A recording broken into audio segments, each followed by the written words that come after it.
আপনারা দেখতে পাচ্ছেন যে সাংস্কৃতিক অঙ্গনের যে আজকে একটি বিকাল ৩টায় যে তাদের গানের প্রতিবাদ ছিল, সেই প্রতিবাদের পরে কিন্তু 0 পয়েন্ট থেকে তারা কিন্তু গানের একটি মিছিল নিয়ে বের করে, কিন্তু 0 পয়েন্টের বেরোনোর পরেই কিন্তু দেখতে পাচ্ছেন যে পুলিশের পক্ষ থেকে তাদের বাধা দেওয়া হয় সেই গানের মিছিলটি। এবার দেখতে পাচ্ছেন যে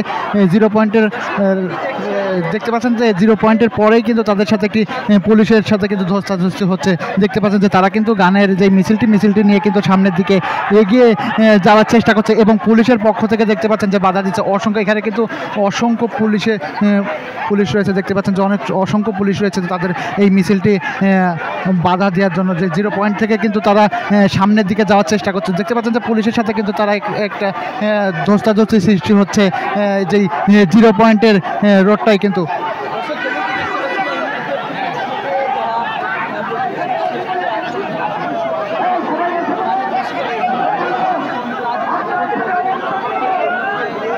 দর্শক যেমনটি দেখতে পাচ্ছেন যে গানের মিছিলটি নিয়ে যারা রাস্তায় নেমেছিল তারা কিন্তু এই 0 পয়েন্টে মাইকে তারা কিন্তু বলছে তারা কিন্তু এই 0 পয়েন্টে অবস্থান নেবে।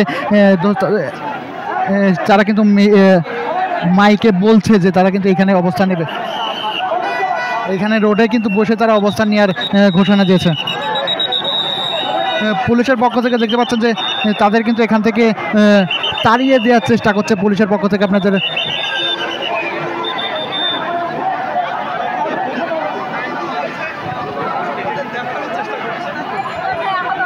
দর্শক আপনাদের সরাসরি দেখানোর চেষ্টা করছি গুলিস্তান 0 পয়েন্ট থেকে।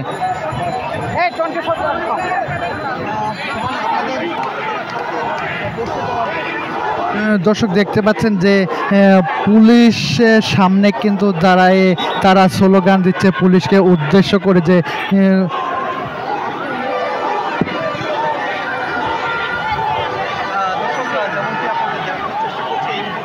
আজকে ঘরে ঘরে কান্না হচ্ছে, আজকে ঘরে ঘরে মানুষ ট্রমা আক্রান্ত, মানুষ ঘুমোতে পারছে না। সেই ট্রমা আক্রান্ত মানুষকে আমরা সাহস দিতে চাই, আমরা বলতে চাই তোমাদের সন্তানটা গেছে কিন্তু আমরা এখনো বেঁচে আছি 18 কোটি। আমাদের সবার সম্মিলিত আন্দোলনের প্রেক্ষিতে এই স্বৈরতন্ত্রকে আমরা উৎখাত করব। আমাদেরকে বাংলাদেশের শিল্পী সমাজ, বাংলাদেশের সংস্কৃতি কর্মীরা বাংলাদেশের সমস্ত ইতিহাসের অগ্রভাগে ছিল, সেই জায়গা থেকে আমরা বাংলাদেশের শিল্পী সমাজ, বাংলাদেশের সংস্কৃতি চেতনার তাগিদে, আমাদের প্রাণের তাগিদে